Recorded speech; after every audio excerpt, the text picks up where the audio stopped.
Bueno, perfecto. Bueno, entonces muy buenas tardes a Jenny, muy buenas tardes a todos los demás que se vayan a conectar o que vayan a ver esta grabación posteriormente. Entonces es un gusto saludarlos. Mi nombre es Juliet Carolina Soler Camargo. Los voy a estar acompañando en esta cualificación que tenemos sobre publicación de artículos científicos. Perfecto, vamos a compartir pantalla. Y espero pues que la experiencia que yo tenga hoy para compartirles realmente sea enriquecedora para los procesos de cada uno y que cada uno pues busque. Aquí estoy compartiéndoles pantalla, confirmen por favor si ahí la ve. No sé si me puedas confirmar por micrófono si la ves.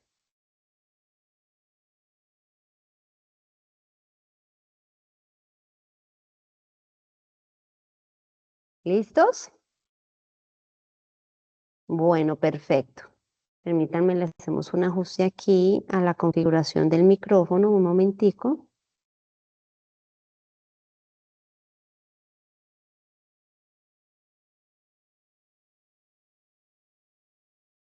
Permítame un momento, lo vamos a ajustar, vamos a apagarlo.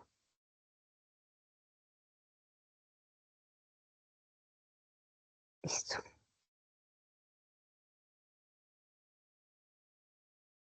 Bueno, entonces aquí ya están viendo mi pantalla. Bueno, muy bien. Entonces, mi nombre es Juliet Carolina Soler, yo soy de profesión psicóloga, soy tutora docente de la UNAD, eh, ya con 17 años de experiencia profesional. Me he formado como especialista en diversas áreas y como magíster también en familia, educación y desarrollo. Y tengo pues a la fecha varios artículos publicados. Entonces, uniéndome y vinculándome al semillero, fue en conversación con el profe Cristian que vimos como la necesidad de hacer este tipo de ejercicio de transferencias para que todos nos vayamos enriqueciendo, poder ir haciendo crecer el semillero y tener la posibilidad de generar más publicación de artículos y producción del conocimiento en general. En vista de eso, entonces, vamos a iniciar con una pregunta clave, que es ¿por qué creen que no basta con investigar, sino que además es necesario publicar lo que encontramos? Entonces me gustaría de pronto, no sé si Jenny nos puedes apoyar de pronto con una apreciación que tú tengas sobre esta pregunta. ¿Por qué será que no basta con investigar, sino que es necesario publicar lo que encontramos? ¿Por qué habrá esa necesidad de publicarlo? ¿Qué ideas se nos pueden generar a partir de aquí?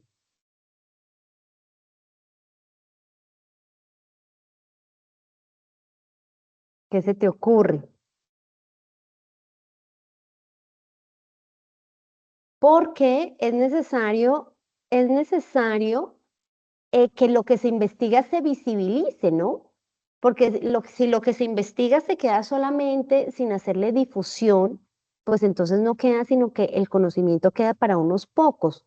En cambio, cuando lo publicamos, el conocimiento se convierte en un conocimiento compartido, que es para todos. Y en este orden de ideas, el conocimiento compartido nos hace saber que otros ya han investigado de pronto algo que nosotros queríamos o que lo investigaron pero en otro contexto o con otros elementos o con otra población. Y entonces ver que hay una comunidad científica que está interesada en temas similares a los que uno también está interesado. ¿Mm? Muchas veces las investigaciones también deben ser situadas y contextualizadas, es decir, que lo que se investigó de pronto en Perú o en Ecuador o en México sirve como referencia, por ejemplo, para un contexto como el colombiano, pero no de manera idéntica porque son poblaciones y culturas, necesidades y una cantidad de elementos sociopolíticos y culturales que son muy distintos, pero sirve como referencia para mirar cómo una población, una comunidad, un sujeto investigador o un objeto investigado, pues respondió con unos elementos y mirar a ver si se pueden trasladar de pronto al contexto nacional. Entonces, de ahí la importancia de publicar, porque las publicaciones de los científicos nos acercan al conocimiento más reciente, más contemporáneo, a los hallazgos más relevantes que existen sobre una materia de interés de cada uno de nosotros, ¿sí? Mientras que si no se publicara sería de conocimiento cerrado de unos pocos y pues en ese orden de ideas la ciencia no avanzaría como necesitamos que avance. Entonces quiero contarles qué es una revista científica. Una revista científica es una publicación periódica especializada que se difunde en distintas páginas indexadas y revistas eh, indexadas en sus respectivas páginas web, a partir de las cuales pues el comité editorial de cada una de las revistas hace una respectiva revisión teórica y verifica que sí hayan avances en el campo del conocimiento en el que se especializa esa revista. Entonces, ¿con qué finalidad reciben publicaciones de investigadores? Con la finalidad de poder comunicar, de poder validar y conservar ese conocimiento científico de manera rigurosa, transparente y verificable. Cuando estamos diciendo que de manera rigurosa, transparente y verificable son tres palabras muy impresionantes, porque rigurosa quiere decir que tiene un proceso meticuloso, detallado y de calidad. ¿Sí? Que no se improvisa. Y sabemos que si es una revista científica, pues la ciencia está cobijada bajo el método científico y ese método científico tiene un método de veracidad y de rigurosidad para que dé como resultado la validez de una teoría, la generación de nuevo conocimiento, la refutación de otra teoría, la complementación o la reflexividad teórica, ¿sí? Sobre un tema en cuestión. Cuando hablamos de la palabra transparente, la transparencia está muy relacionada con la ética, que quiere decir que el proceso es veraz, es honesto, que si se hizo, que se hizo a conciencia, que cumplió una metodología verificable. Y por supuesto que las revistas científicas tienen sus procedimientos internos para medir esa rigurosidad, esa transparencia y esa verificabilidad, ¿sí? Es decir, es una serie de filtros que ellas van exigiendo para poder optar que un investigador logre publicar en ellas. ¿De acuerdo? Entonces tenemos tres palabras muy fuertes, muy poderosas ahí de las que debemos empezar a hacer eco. Rigurosidad, transparencia y verificabilidad.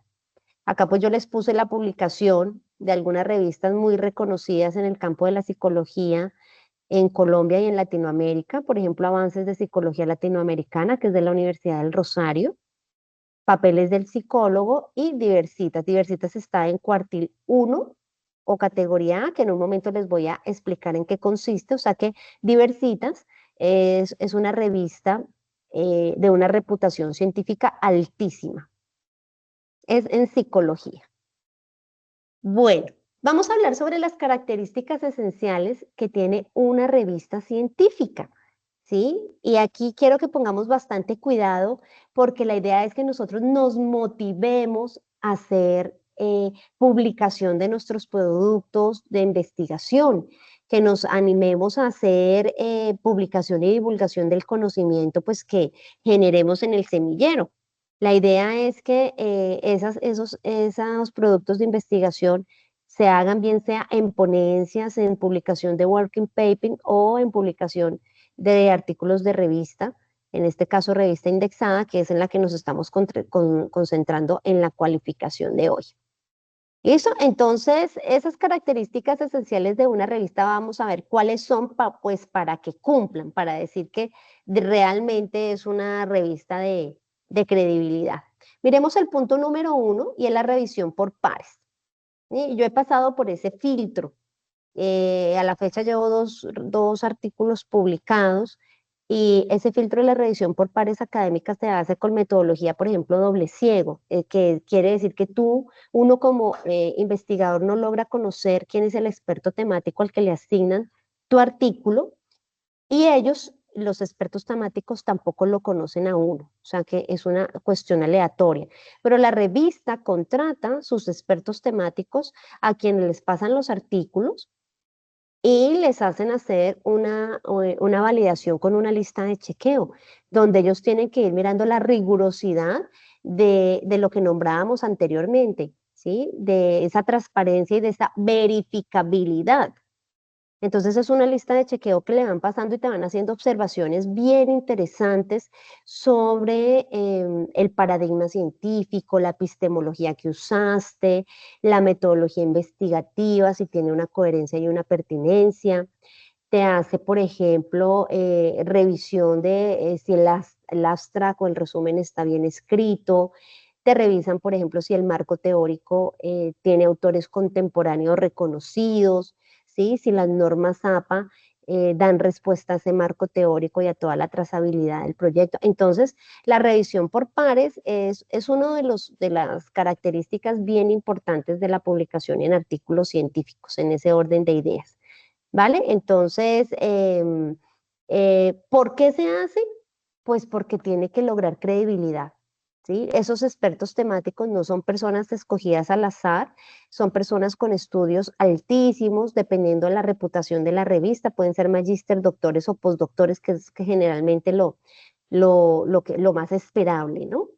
Bueno, vamos con otra característica de la revista, la número 2, es que la periodicidad es definida. Entonces hay revistas que son semestrales, anuales o cuatrimestrales, por ejemplo, ¿sí? O sea, tienen una frecuencia establecida y una continuación constante y abren convocatoria dependiendo pues ese número de publicaciones que tengan emitidos en el año, en el periodo o en el semestre. ¿Qué otra característica tienen las revistas científicas? Vamos con la número 3, que es una estructura académica formal. O sea, que tú en los artículos vas a encontrar siempre de forma muy limpia la presentación del artículo, o sea, con unas fases y con unas partes esenciales, como por ejemplo se visibiliza el título, el resumen y el abstract también en inglés, la introducción, la metodología, resultados, discusión, conclusiones y referencias. Generalmente son esos los apartados, ¿sí? Que hacen parte pues de la validez del método científico, justamente el que veníamos hablando. Entonces, debe tenerlos indiscutiblemente para decir que es un artículo de investigación. En este caso estaríamos hablando de un artículo de investigación, pero hay otros tipos de artículos que en un momento les cuento que otros podemos como investigadores postular para que nos los publique. Vamos con el punto número 4 de una característica esencial para una revista. En este caso, la indexación en bases de datos. ¿Qué quiere decir? Que la revista generalmente, la dueña de la revista generalmente son instituciones académicas o instituciones de carácter investigativo que tengan un alto interés por hacer crecer el conocimiento en un área específica. Muchas veces las universidades las tienen, ¿sí? De hecho, lo deben tener porque para poder optar por los registros calificados para que un programa académico funcione, sea de pregrado, de especialización, de maestría, doctorado o postdoctorado, es un requisito que tengan producción investigativa. Entonces, muchas veces las universidades pues optan por tener la fundación editorial de sus propias revistas especializadas, ¿sí? Para que tanto los estudiantes como otros investigadores adjuntos o con convocatoria nacional o internacional pues puedan publicar en ella, ¿no? Y la indexación se refiere a que las revistas logran vincularse con otras bases de datos especializadas en investigación. Yo sé que ustedes han escuchado de Scopus, de Web of Science, de Reali, de Cielo, ¿cierto? Por ejemplo. Y hemos visto que son buscadores académicos, expertos que nos traen con validez científica los artículos más recientes publicados. Entonces, eso se llama una indexación, que quiere decir que la revista lo publica en su página principal el artículo de forma web, pero también lo vas a poder encontrar en bases de datos indexadas, ¿sí? Que tienen también entonces una rigurosidad para poder permitir la indexación. La quinta categoría esencial de una revista científica es el comité editorial y científico. Tiene que tenerlo indiscutiblemente. ¿Sí? Es un grupo de investigadores responsables de definir políticas, calidad y mantener la ética editorial. Ellos son, de hecho, el comité editorial y científico es el que define cada vez que los investigadores postulamos nuestros artículos en distintas revistas. Ellos son los que hacen el filtro inicial y definen si sí aplica o no aplica, ¿sí? Si permiten su publicación o no, si está alineado con los intereses de la revista, si cumple unos criterios de validez, unos criterios de confiabilidad. Entonces son ellos los que determinan, el comité determina si lo aprueban o no. Muchas veces la respuesta puede ser en negativo, que ahora en un momento vamos a mirar también por qué nos podría negar un artículo. Otras veces la respuesta puede ser, se publica, pero se solicitan modificaciones y actualizaciones y también ajustes, ¿sí? Y la otra es, se publica con mínimos ajustes. Entonces tendría que ir una publicación muy buena para llegar a lograr ese nivel de respuesta sobre el comité editorial y científico. Y como número 6, vamos a hablar del uso de normas éticas internacionales. Entonces, aquí aplican, dependiendo de la profesión de cada uno de nosotros, aplican esas normas internacionales, tanto para el método científico como para la profesión que nosotros ejercemos, ¿no? El tema del plagio no es válido, la falsificación de datos, el conflicto de intereses, todos estos elementos deben ser verificables por parte de la revista que está haciendo la convocatoria de los artículos.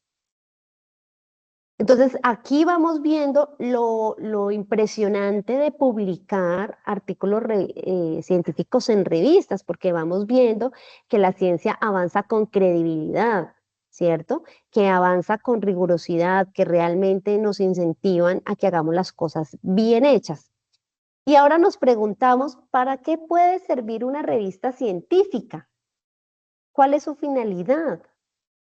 ¿Sí? Y incluso yo les tengo acá una comparación con los libros o con los textos, que ni más faltaba, los libros también son una fuente de conocimiento invaluable, pero vamos a ver en qué se diferencian estos dos, ¿no? Porque las revistas científicas contienen resultados recientes, como su periodicidad es tan constante, entonces es donde vamos a poder ver los últimos resultados, mejor dicho, casi de inmediato, ¿sí? Sobre lo que está aconteciendo en la ciencia de cada disciplina. Entonces allí podemos buscar sobre, por ejemplo, de la línea de psicología, podemos buscar inmediatamente qué está pasando con las neurociencias, qué está pasando con los trastornos de aprendizaje, qué está pasando, por ejemplo, con la psicología educativa. Podemos investigar qué está pasando, por ejemplo, con los trastornos de personalidad. Todo de manera más reciente. ¿Sí? ¿Cuáles son los métodos de investigación, por ejemplo, de intervención psicosocial más contemporáneos y que dan buenos resultados? Entonces, sobre cualquier tema de nuestro interés, tengan la seguridad que la ciencia ya lo ha investigado, lo ha explorado y vamos a encontrar respuestas, algunas más antiguas, otras mucho más contemporáneas y recientes. Entonces, definitivamente son una fuente confiable para el aprendizaje, súper fundamental para la enseñanza y para la práctica profesional. Cuando ya seamos profesionales y queremos dar conferencias, queremos realmente guiarnos para poder hacer a conciencia el ejercicio profesional de la manera más fiel posible y más correcta posible, los artículos científicos vienen a darnos esa posibilidad. Entonces aquí ahora sí les traigo entonces el dato que les prometí hace un momento, que son las diferencias entre una revista científica y un libro. Entonces vamos a centrarnos en la columna del medio, que se la resalté, para que la tengamos presente. Empecemos por la característica de actualización. Entonces definitivamente la revista publica información reciente y periódica. En cambio, sabemos que el libro tiende a tener información más estable o general, a no ser que le hagan actualizaciones editoriales, ¿no? Que estén sacando actualización y lo estén actualizando periódicamente. Entonces, esa variable de actualización la tenemos muy vigente en las revistas científicas. Hablemos de la extensión. La revista científica te presenta artículos breves, enfocados en un estudio o en un tema específico. En el libro encontramos capítulos mucho más amplios, con teorías y compendios mucho más completos. La revisión. En la revista, la revisión es por pares antes de su publicación, o sea, lo que garantiza que hay otros científicos que están validando que el proceso sea verdadero, que sea verídico, que nos genera una confiabilidad. En el libro o el texto académico sí hay una revisión editorial o académica general, pero no necesariamente por pares, ¿sí? Entonces, lo que hace que la publicación en revista tenga mayor credibilidad. Hablemos de la finalidad. En la revista, comunicar resultados de investigación y avances científicos. Ese es el fin. El libro pretende, en cambio, más enseñar, sistematizar o profundizar un tema. Y finalicemos con la periodicidad, que es mucho más, digamos, rota de manera mucho más fácil en las revistas científicas, mientras que el libro no es periódico, ¿no? Depende pues de la editorial o del autor. Entonces, aquí vamos viendo la relevancia de leer artículos científicos. Yo los invito a que se convierta en una práctica cotidiana, que ya no busquemos tanto la información directamente en Google, en el buscador, porque pues nos va a aparecer información de blogs, de páginas comerciales, de páginas como muy genéricas sobre un tema, mientras que si entramos directamente a un buscador indexados de una revista científica, pues vamos a poder obtener información de primera mano con credibilidad, o sea, te demuestra con datos que lo que te está diciendo es cierto, ¿sí? Que se verificó, que se testeó, que se hicieron estudios, ¿sí? Que se hicieron pruebas, y eso definitivamente le da un gran respaldo a la información. Entonces, ¿cómo están organizadas las revistas? Ellas están organizadas por cuartiles, por si de pronto no teníamos este conocimiento, ya aquí se los comparto. Existen revistas de cuartil Q1 hasta cuartil número Q4. Estos cuartiles clasifican a las revistas científicas y les cuento que el cuartil 1 es del nivel más alto que hay, o sea, en la revista de mayor credibilidad. ¿Qué las caracteriza para que queden en ese lugar tan alto? Es porque las comparan con otras revistas y fuera de eso, porque revisan la cantidad de citas o de referencias que reciben los artículos. ¿Mm? Entre más el mundo científico las use como referencia sus artículos, quiere decir que de mayor credibilidad se empiezan a volver.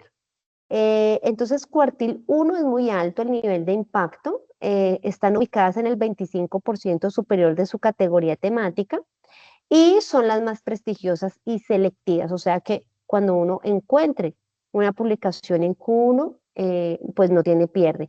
Estas publicaciones generalmente tienen publicación en inglés también, ya que pues a nivel internacional pues se busca justamente que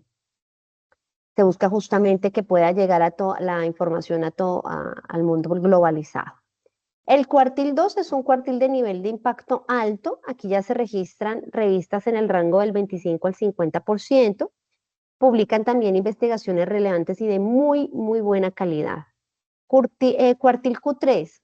Entonces el nivel de impacto es medio. Aquí hay revistas entre el 50 y 75%.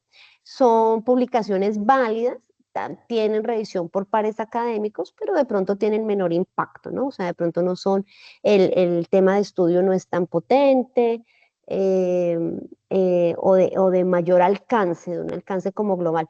Puede ocurrir, por ejemplo, que tú investigues algo en el municipio de Yopal, en un municipio de Cundinamarca, que tú investigues algo en un municipio del Pacífico, y de pronto se publica en un cuartil Q3 o Q4, por ejemplo, porque tiene un nivel de localización geográfico específico para una zona, ¿sí? Entonces no alcanza a ser de impacto nacional, sino que fue una investigación aterrizada a un tema local, por ejemplo. Así nutra a un tema general, ¿sí? Puede ser un tema general que sea de interés de todos, pero que se investigó específicamente en una localidad. Entonces, ahí normalmente las ubican en Q3 o Q4. Pero cuando el impacto, por ejemplo, tiende a ser nacional, ¿sí? Entonces, puede ser ubicada en cuartil Q2 o Q1, que pues, sucede mucho con las publicaciones que hacen los investigadores que están estudiando doctorados o postdoctorados, que a ellos por exigencia académica les piden que el alcance de la población que investigan sea bastante longitudinal, o sea, estamos hablando de 1.000, 2.000, 3.000 personas, 5.000 personas, ¿sí? Entonces, eso hace que le dé una credibilidad muy fuerte al estudio, súper fuerte, ¿sí? Mientras que de pronto hay investigaciones que hacemos de un grupo de 15, 20 personas, 100 personas, 200 personas, y entonces inmediatamente pues le va bajando el impacto. Entonces, esas son algunas de las referencias que les puedo dar de por qué un estudio podría ser tan imprescindible para la comunidad científica por el nivel de población que abarcaron, que puede llegar a Q1. Por ejemplo, los estudios que hacen entre países, ¿sí? Un postdoctor o un doctor puede investigar, por ejemplo, comparar Colombia con México, con Panamá, por poner algún ejemplo, ¿sí? Con Ecuador. Ese sería un estudio de tipo internacional y compara sujetos a nivel internacional o poblaciones, ¿sí? Variables a nivel internacional. Entonces, por lo tanto, el fruto del conocimiento es altísimo, por eso puede llegar a ese tipo de rango. Bueno, ¿cómo vamos hasta acá? Cuéntenme si van teniendo preguntas o vamos bien.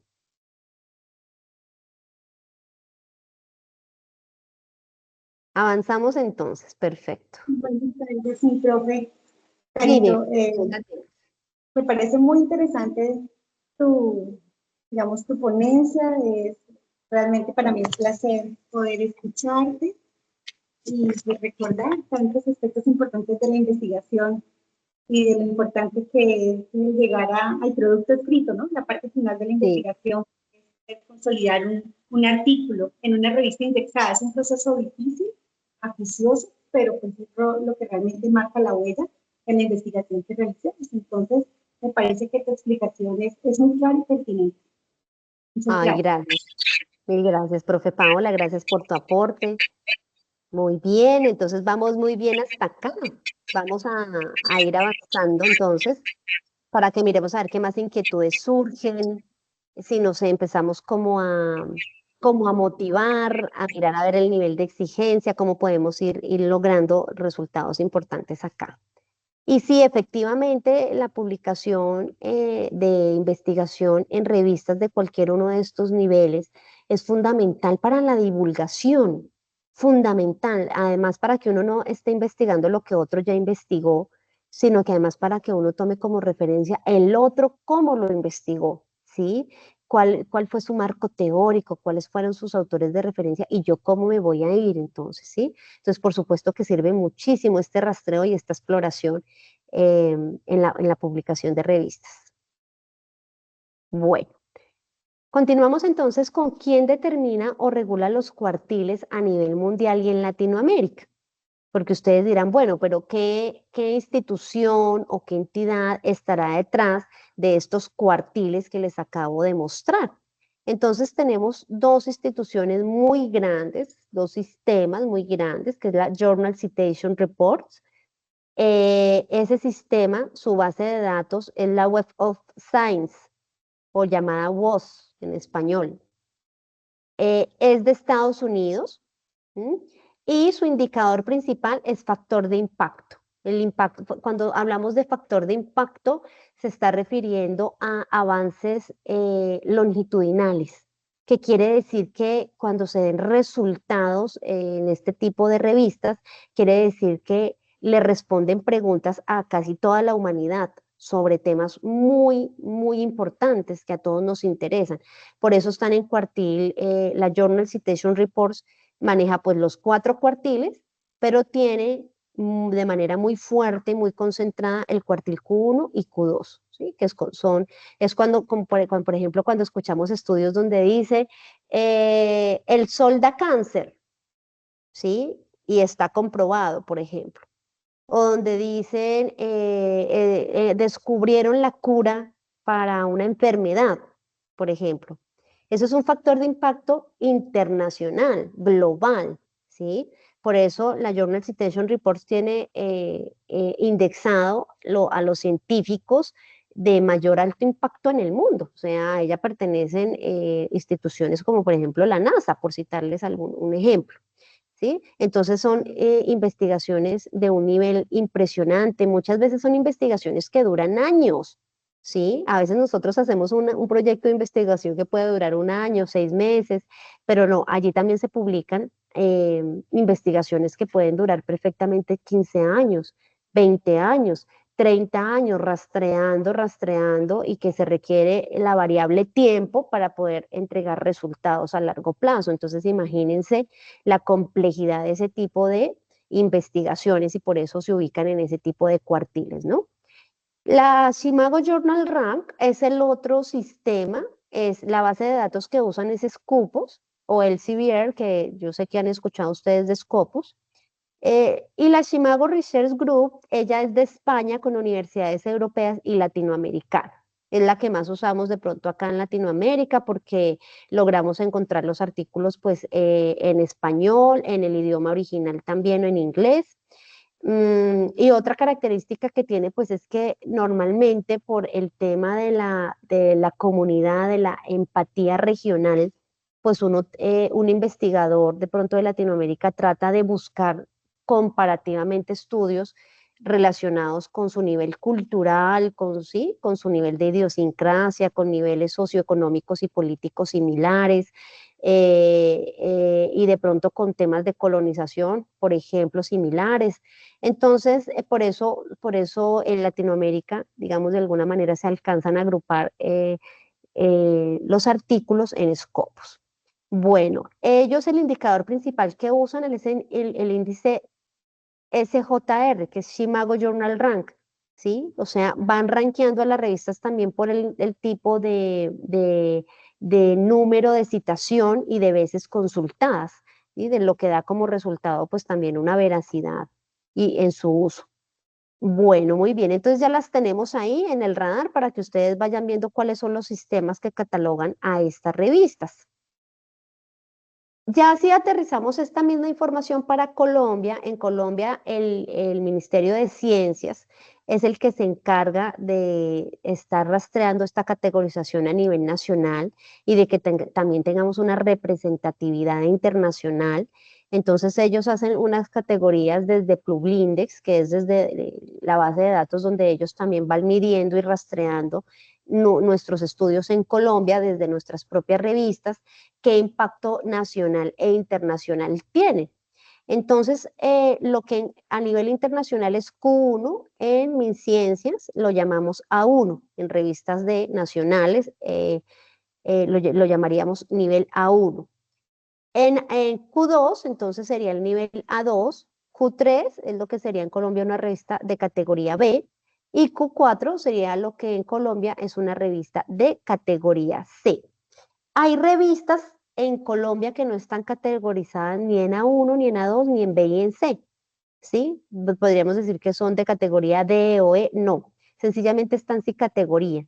Quiere decir que son investigaciones relevantes, pero no han alcanzado los requisitos que exige Publin desde mis ciencias para poder llegar a estar rankeados en esta categoría porque los semilleros trabajan muchísimo por tratar de rankearse en una categoría de estos. MinCiencias pide algunos requisitos imprescindibles para poderlos empezar a rankear, como por ejemplo que el semillero tenga más de tantas publicaciones periódicas, ¿cierto? Que el semillero, por ejemplo, los semilleros o los investigadores empiecen a tener más de cierto tipo de citaciones. Entonces tendríamos que bajar los requisitos de Publindex para empezar a mirar a ver qué normas tienen que empezar a cumplir cada revista para poder llegar a esta categoría. En Colombia es muy fuerte en categoría A1 la Universidad Nacional de Colombia, ¿sí? La Universidad Javeriana, la Universidad de los Andes, la UNAD tiene algunas revistas en categoría C, de otras escuelas. Entonces ahí las tiene también catalogadas. Entonces vamos viendo cuál sería la conversión de los cuartiles para el caso colombiano. A1, A2, B y C. Y ahora sí vamos entonces con la pregunta del millón. ¿Cómo publicar un artículo? ¿Cómo podemos llegar a esa instancia? ¿Sí? ¿Qué sería lo primero que deberíamos hacer? Si bien no existen solamente artículos que sean el resultado de una investigación, hay otro tipo de artículos que en un momento también les voy a compartir, que también podríamos escribir y postular, pero se podría decir que una de las categorías o de los requisitos más imprescindibles para publicar un artículo es que sea producto de una investigación. Entonces, cuando uno ya ha hecho un proceso investigativo, juicioso, disciplinado, estricto, que tenga validez y confiabilidad, entonces ya finalizando, uno puede estar pensando en la posibilidad de publicar los resultados de esa investigación, ¿cierto? Y cuando se despierta ese interés, ya finalizando el proceso de la investigación, entonces el primer paso sería el que vemos en primero acá en color azul, que es revisar y consultar las revistas que consideramos puedan ser de tu interés. ¿Por qué? Porque las revistas también a nivel nacional e internacional están organizadas por área temática, entonces revistas de psicología, de sociología, de filosofía. En este caso que estamos hablando, estamos en un encuentro de semillero del área de las ciencias sociales y humanas. Entonces, hay revistas especializadas, por ejemplo, para las ciencias sociales y humanas, ¿sí? Hay revistas para la pedagogía, para la educación, así como lo hay para las ciencias médicas, las ciencias exactas. Entonces, existe ese tipo de revista especializada. Entonces, tendríamos que buscar en Colombia o a nivel internacional qué revista nos interesaría por su perfil, por su categorización, por su enfoque, nos gustaría que nos tuviera en cuenta. Una segunda tarea que habría que hacer es revisar la guía de autores. Entonces, entramos a la página directamente de cada revista. Cada revista tiene su página. Si la quieres buscar por universidad, entras por universidad y luego buscas la revista. Y una vez allí en la página de la revista, entonces buscas la guía de autores. La guía de autores, casi siempre todas las revistas las publican para que quienes quieran llegarse a llamar autores, pues la lean, la guía y revisen si cumplen las condiciones para hacer una publicación, ¿sí? Entonces es un proceso de autoevaluación y de autovaloración, porque cuando uno lee la guía de autores, pues uno mismo se está aplicando una lista de chequeo, mirando punto por punto a ver si mi investigación cumple con esos requisitos como para que la tengan en cuenta. Si creemos que sí cumple, ¿sí? Que definitivamente mi proyecto de investigación da con esos requisitos o la mayoría de esos requisitos, entonces ya procederías a descargar los formatos que provee cada revista, los descargas para hacer carta de presentación, sesión de derechos y entregar el working paper, porque de una vez cada revista te pide el working paper, le llamamos working paper al borrador. ¿Sí? Borrador se le llama inicialmente antes de ser un artículo publicado como tal, viene siendo un borrador porque no está totalmente avalado, autorizado, revisado. Entonces, working paper viene siendo en palabras castizas, un borrador. Entonces, evidentemente para postularlo, pues hay que construirlo con los parámetros que pide la guía de autores. Normalmente nos dicen que debe tener, vamos a poner algunos ejemplos, que debe tener, por ejemplo, entre 25 y 26 páginas. Y eso equivale, por ejemplo, a 10.000 caracteres o, ¿sí? O a 15.000 caracteres máximo. Nos piden, por ejemplo, que esté organizado, ¿sí? Por el método científico. Entonces ya sabemos que debe tener título, palabras claves, introducción, debe tener el abstract, debe tener el marco teórico, ¿sí? Debe tener la metodología, los resultados, la discusión y las conclusiones. Esos serían algunos elementos mínimos dentro del método científico. ¿Qué más nos pide? Eh, por ejemplo, nos solicitan que cedamos los derechos. ¿Los derechos qué quiere decir? Que van a revisar, que primero revisan que nosotros no hayamos postulado ese artículo a otra fuente editorial, ¿sí? A otra revista, que no lo hayamos hecho porque de alguna manera se convierte como en una rivalidad o en una competencia. y en un problema ético, porque en dos revistas pues no podrían publicar el mismo artículo en el caso de que lo avale. Entonces, dentro de la carta de presentación se hace obligatorio que nosotros aseguremos como autores que no estamos postulando el artículo a otra revista, ¿sí? Verifican también el idioma, hay que verificar si la revista no lo recibe en español, no lo recibe en inglés, con qué calidad de traducción. Sería importante también cuando vayamos a publicar un artículo revisar la tasa de rechazo, que la tienen publicada casi todas las revistas. Y es importante revisarla porque ahí podemos mirar si mi artículo cumple o no cumple o si puede caer en esas características de rechazo. ¿Sí? De pronto, ¿por qué? Por la filosofía de la revista, por el nivel de exigencia de la revista. Algunos elementos que ahorita se los voy a mostrar también, pero me voy adelantando un poquito, puede ser que, por ejemplo, tú no tengas en tus fuentes bibliográficas o referencias bibliográficas, no tengas, por ejemplo, autores contemporáneos, sino que sean, por ejemplo, antiguos. ¿Sí? Entonces, muchas revistas exigen que sean autores de los últimos 5 años máximo, o de los últimos 7 años, de los últimos 10 años.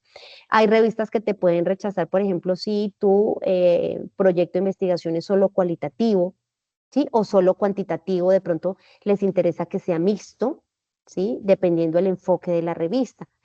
Te lo podrían rechazar, por ejemplo, porque no, en la metodología, el método no sea riguroso, ¿sí? Y por lo tanto no haya posibilidad para verificar una validez y una confiabilidad. Entonces, todo esto puede ocurrir, ahí les cuento. Por eso es importante que entonces nos empecemos a interesar en qué tipo de revista me interesa, ¿no? Un reto para un investigador sería, por ejemplo, revisar una categoría A1 y A2 y mirar qué piden y decir, bueno, yo me le quiero medir a un tipo de este tipo de publicación, ¿qué tendría que hacer para lograrla? ¿Cuáles son los requisitos? Y desde ahí también un semillero puede funcionar en la proposición de sus proyectos. Perfectamente podría el semillero decidir que si quiere un nivel de investigación A1 o A2 o Q1 o Q2, pues entonces hacerlo, mirar de una vez cuáles son los requisitos para llegar a cumplir ese nivel de exigencia. ¿Sí? Bueno, ¿cómo vamos aquí? Cuéntenme. ¿Vamos bien? ¿Avanzamos?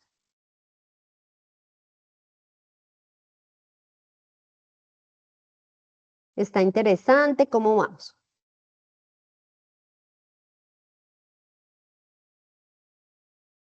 Continuemos pues entonces.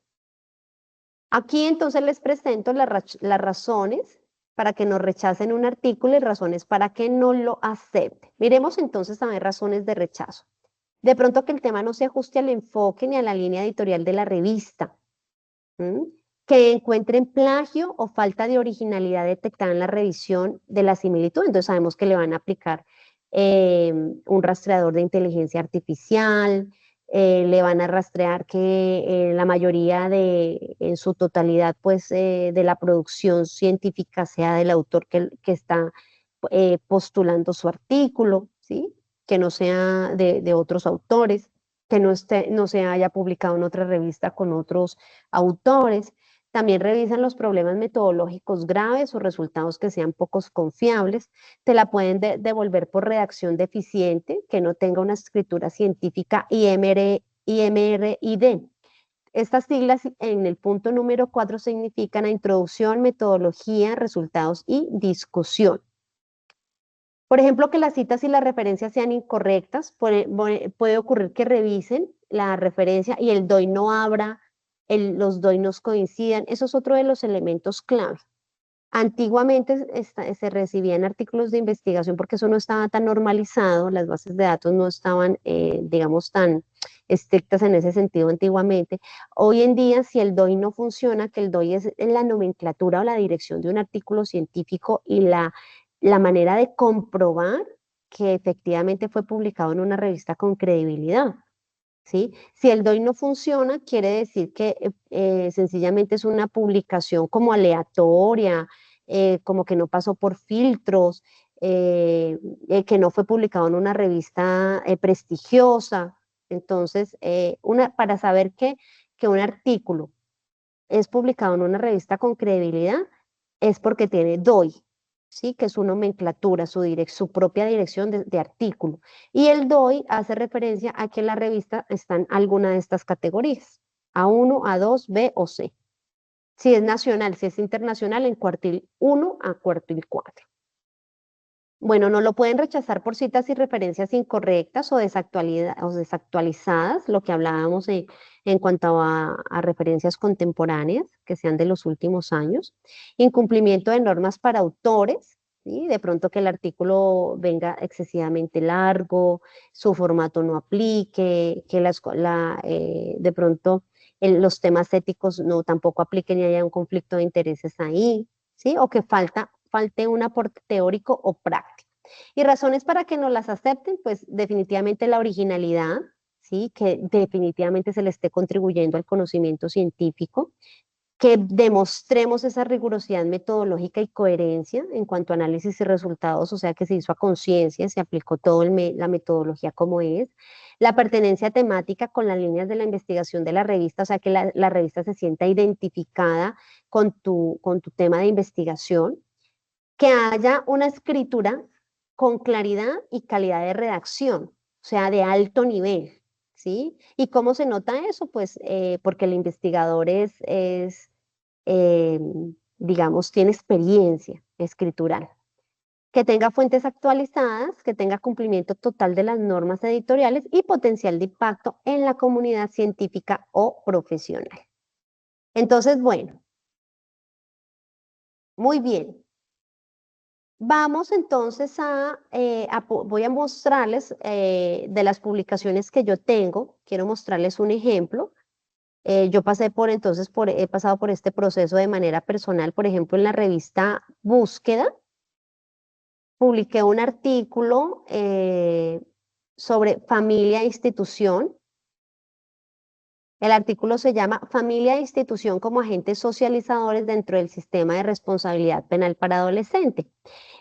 Con este artículo que lo hice en compañía de un colega, Wilson, con este artículo que buscábamos era dar a conocer cómo las familias y el sistema de responsabilidad penal para adolescentes, que es una institución en Colombia, eh, pueden servir como agentes pedagógicos para socializar a los adolescentes. O sea, ¿cómo dialogan estos dos? Porque cuando un chico, un joven, llega por la comisión de un delito al sistema de responsabilidad penal para adolescentes, a la institución que lo acoge, le toca hacerle un proceso pedagógico, digamos, de restitución de derechos también, ¿no? Porque es un menor de edad que cometió un delito, pero también cómo la familia entra a interactuar ahí. O sea, la familia, una vez que su joven ha cometido un delito y se los han juzgado, cómo la familia encuentra una oportunidad para volver a hacer una socialización, una oportunidad de crianza, una oportunidad de reparación. Entonces, ese es el tema, uno de los temas que estuve trabajando con proyecto de investigación. Aquí lo encuentran ustedes con su título en español o en inglés. Por ejemplo, este lo postulamos en septiembre del año 2023, nos lo recibieron y tuvo todo un proceso de verificación hasta que fue aceptado el 5 de julio del 2024. Como experiencia personal de este artículo, les cuento que pasamos por revisión de pares doble ciego. Entonces tuvo dos expertos temáticos que nos lo revisaron, le hicieron recomendaciones, lo volvimos a enviar, le volvieron a hacer recomendaciones, lo volvimos a enviar y pasó. ¿Sí? Las recomendaciones, por ejemplo, en mi caso fueron sobre actualizar referencias, fueron también sobre aclarar la metodología o ser más explícitos en la metodología o soportarla mucho más. Este tuvo un enfoque metodológico solo cualitativo. Muy bien, entonces miren cómo queda publicado el artículo en su estructura. Está el resumen.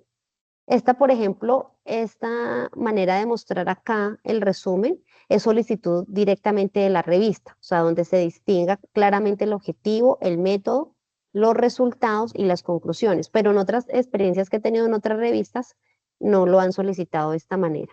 Por supuesto que va con sus palabras clave y vamos a mirar la estructura general. Está de alguna manera la referencia de los dos autores, de dónde provienen, de dónde son sus estudios. Está el abstract en inglés, la introducción. Vamos a bajar. Dentro de la introducción hay un desarrollo de una vez del marco teórico, entonces está aquí varias categorías temáticas como familia, institución socializadora, otra que tenemos que es adolescencia y sistema de responsabilidad penal. Luego nos vamos con el método.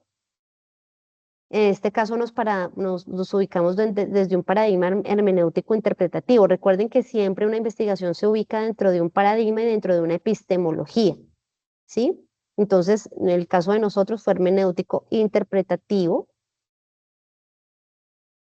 Muy bien. Se citan los participantes. El artículo permite a veces publicar tablas, figuras, gráficos, fotografías, dependiendo la necesidad y el enfoque. Tenemos el apartado de técnicas e instrumentos para la recolección de datos, el procedimiento, las consideraciones éticas que siempre nos las van a pedir para mirar que no hayan conflictos de interés y que todo haya sido transparente.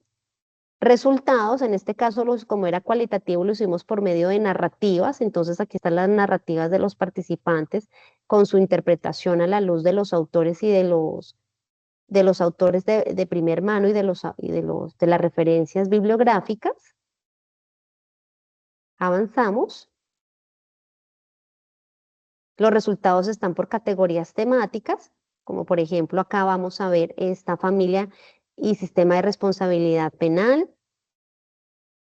Acá tenemos entonces adolescencia y delito, adolescentes que se restauran en familia. Tenemos la discusión de los resultados y finalizamos con conclusiones.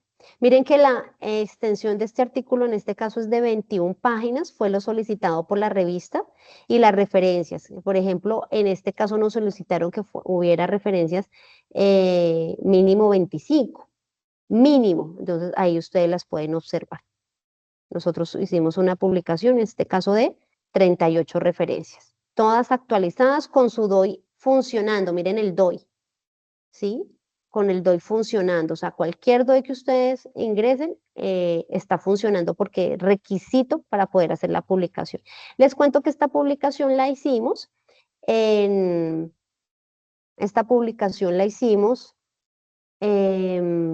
en una revista de cuartil Q3 o categoría C nacional.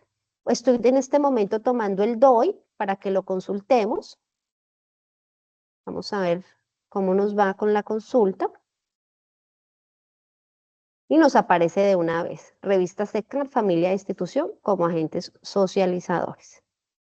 Entonces, si el DOI está funcionando, quiere decir que el artículo es verídico, es válido, ¿sí? Que tiene su nomenclatura completa. Entonces, nos apareció aquí de primeras.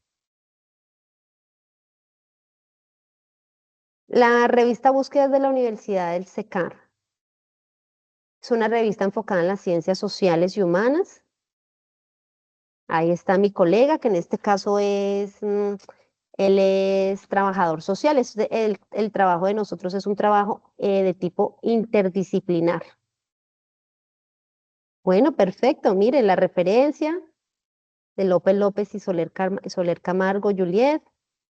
Ahí lo tenemos. Entonces lo tenemos para descarga, para consulta. Les cuento que tuve la oportunidad de hacer una publicación en revista Q2 o categoría B, en este caso en la revista Janguapana. Janguapana es revista nacional también.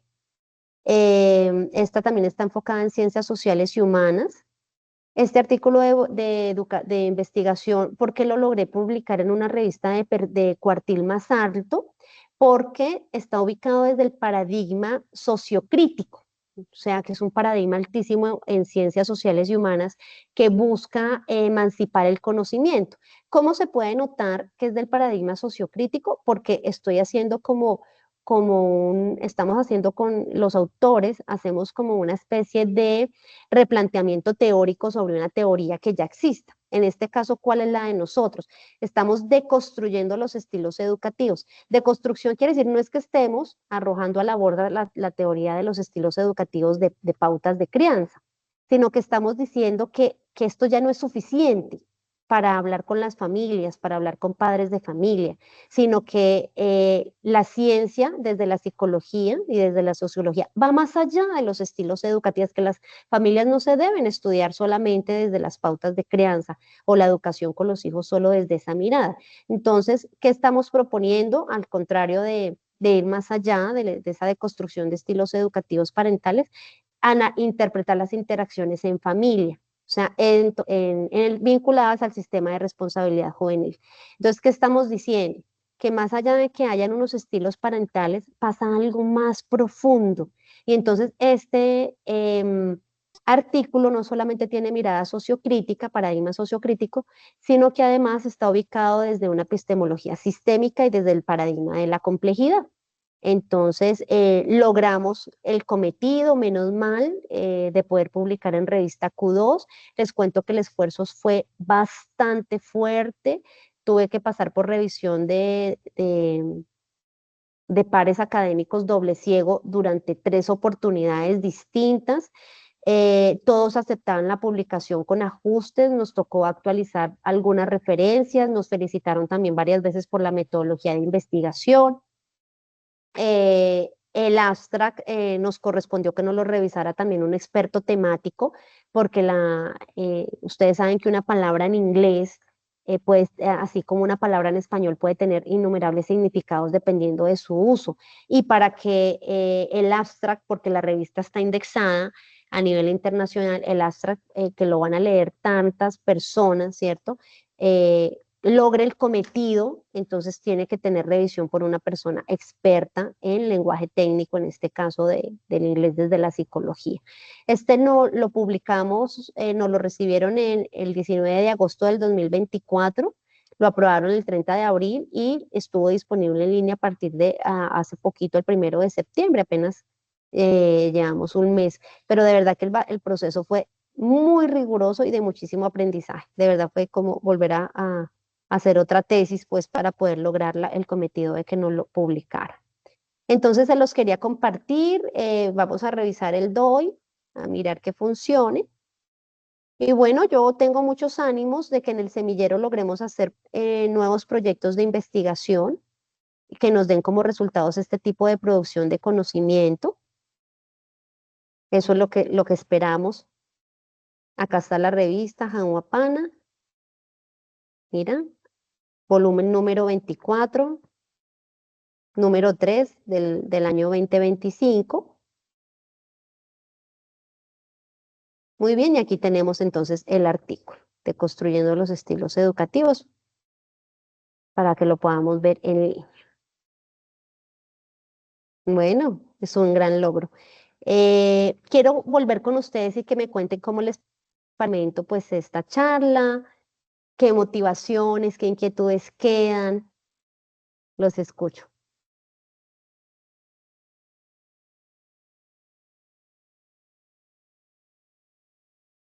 ¿Cómo vamos? ¿Cómo nos pareció Michelle, Jenny, Sandra, la profe Paola?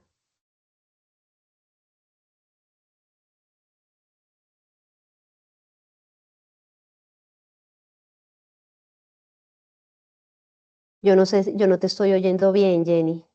Yo no sé si será mi audio. A ver, nuevamente. Nuevamente, Jenny, si quieres, a ver si te logro escuchar.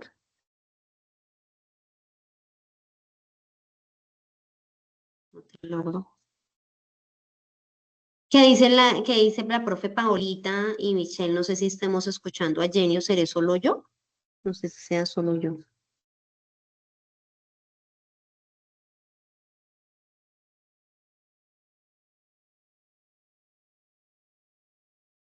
No nos contestan. Ah, sí, dice Michelle que no se escucha.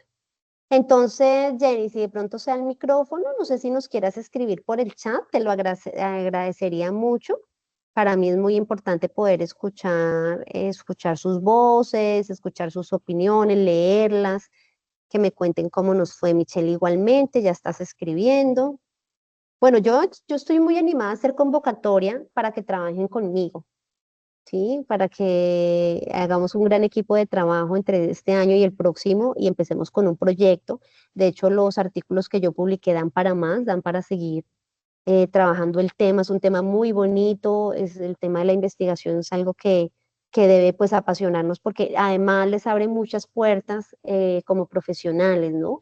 Cuando uno se convoca a un empleo, a un concurso público, los artículos publicados pues nos suben el ranking, nos dan muchos puntajes, lo cual puede ser competitivo para el mundo laboral, ¿sí? Además que nos mantiene actualizados, porque un psicólogo actualizado, un psicólogo que es leído, que es juicioso en su lectura, pues es un psicólogo que evidentemente se le va a notar se le va a dar como credibilidad, ¿no? Jenny, entonces ahora sí escribes, claro que sí, estoy anonadada con este conocimiento. Sandra dice, súper, muy chévere este tema de investigación. Gracias, Jenny, igualmente dices con ánimos de emprender en este nuevo camino. Muy bien, Sandra, también estás escribiendo. Entonces, bueno, pues espero que ahora que las convoquemos para ser parte del equipo de los nuevos proyectos que vamos a formular, pues se animen a trabajar con nosotros. Les aseguro que uno de los trabajos que más, en donde uno más trabaja, no solamente por la universidad y por los semilleros, pero para uno es la investigación, porque eso enriquece cualquier hoja de vida. Y lo mejor es que ya en el mundo laboral, de la función pública, de los concursos públicos y en todo sentido lo están tomando pues como una fuente del proceso de selección. Entonces empieza a ser competitivo para uno también. Entonces, exacto, Sandra, aprendemos y contribuimos a la comunidad. Muy bien, por ahí es el asunto. Bueno, les agradezco mucho su tiempo, este espacio, espero lo hayan disfrutado y próximamente desde el semillero nos estaremos contactando los docentes con ustedes porque pues vamos a armar un plan de trabajo de nuevos proyectos para lograr este tipo de resultados. Les agradezco mucho. Gracias a todos. Cuídense mucho. Gracias, Sandra. Gracias, Jenny. Que estén muy bien.